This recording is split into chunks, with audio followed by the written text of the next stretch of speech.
Have you ever seen the movie Demolition Man? Now, this movie is a few years old, and I was thinking about it the other day. It stars Sylvester Stallone, Sandra Bullock, and Wesley Snipes, and it's set out in the future. And a quick summary is, over the years, the government has taken care of society to the point where they did not have to deal with controversy, challenges, struggles. So what happened was it developed a society of wimps. Now, one day, this criminal element, Wesley Snipes, comes into the picture, and the police, the people, they don't know how to handle it because they've never had to handle a problem like this. So what do? They have Sylvester Stallone frozen in a cryo state, and he's from the past where he handled bad guys. So they unfreeze him, he bring him forward, and he takes care of business, and he takes care of the bad guy, and everybody lives happily ever after. And I thought about this movie, and I never thought about the lesson that it had until just recently. That movie shows the importance of being able to handle struggles, facing challenges, facing controversy. And by doing so, it develops you into a strong individual. It develops your strength, confidence, the ability to handle life. And this also reminds me of another story. And I'd like to share about my life. And since my wife Lori's not here, I'm going to wing it, because if she was here, she'd probably hit me in the head with a frying pan if she knew I was going to share a personal story about our marriage. But here it goes. Let's see if we get it done before she shows up, all right? Lori and I were married very young. I was 19, she was 20. And this last year, we celebrated our 28th wedding anniversary. Yeah. Well, anyway, being married that young, we were kids. We had so much growing to do. And about 9 years into our marriage, we hit a rough spot. You see, I was working nights, and Lori was working days, and we hardly ever saw each other, so we lost communication. And so there was a point where, wow, we just didn't know who we were anymore. We're both growing, and we were growing apart. And we were scared. We thought that this might not work out. So what did we do? We decided, as last resort, to seek outside help. Look for a marriage counselor. And this scared me, because at that age, I always thought, well, once a couple looks into marriage counseling, it means it's over anyway. You're just going through the process.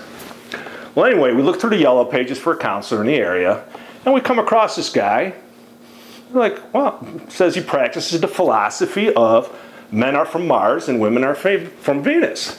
So we thought, well, this could be cool. This seems non-threatening, kind of safe.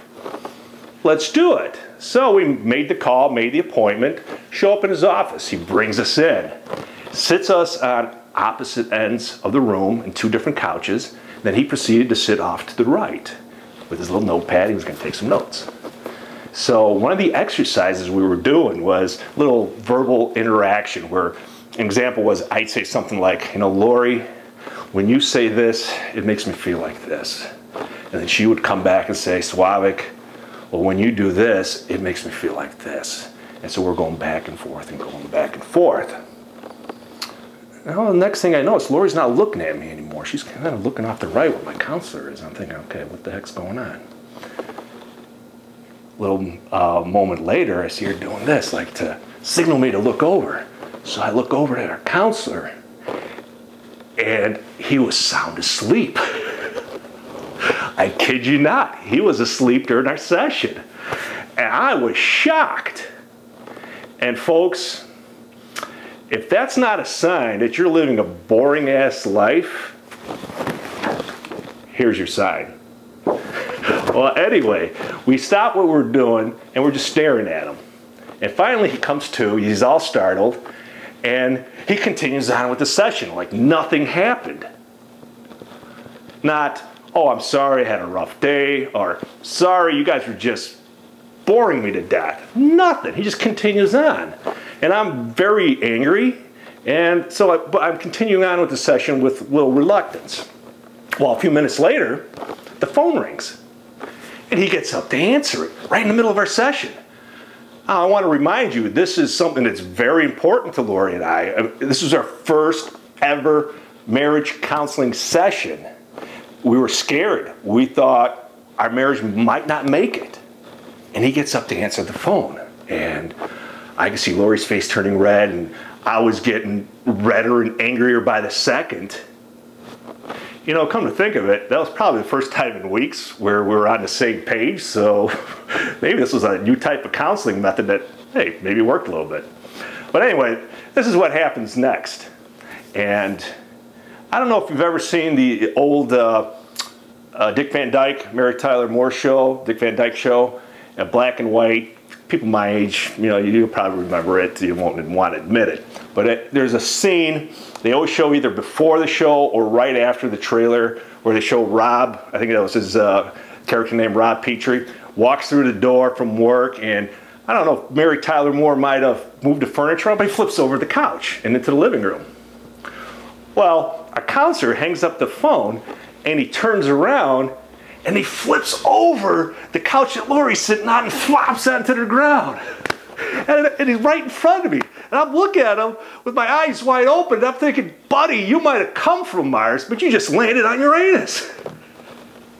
Folks, it's a true story. You cannot make something like this up. And he actually had the nerve to send us a bill. And you know, I actually was very happy to pay for it, because you just cannot find quality entertainment like that. And there is a moral to the story, and this is what it is. That was a huge struggle in our life. It was one of the first monumental challenges that we came through in our marriage. But now 19 years later, I look back and I realize that we've handled much larger challenges along the way. And actually, if I think about it, that was probably one of the smallest ones that we had to handle or face together. And was so important, because facing that one and working through it gave us the strength, the wisdom, the courage, the confidence to handle the next one. And then facing that one gave us the strength to be able to handle even a larger challenge, larger adversity in our life. So folks, you need to face your challenges. Do not run away from them. They will develop strength, character, and it'll define the person who you are. Have a fantastic day.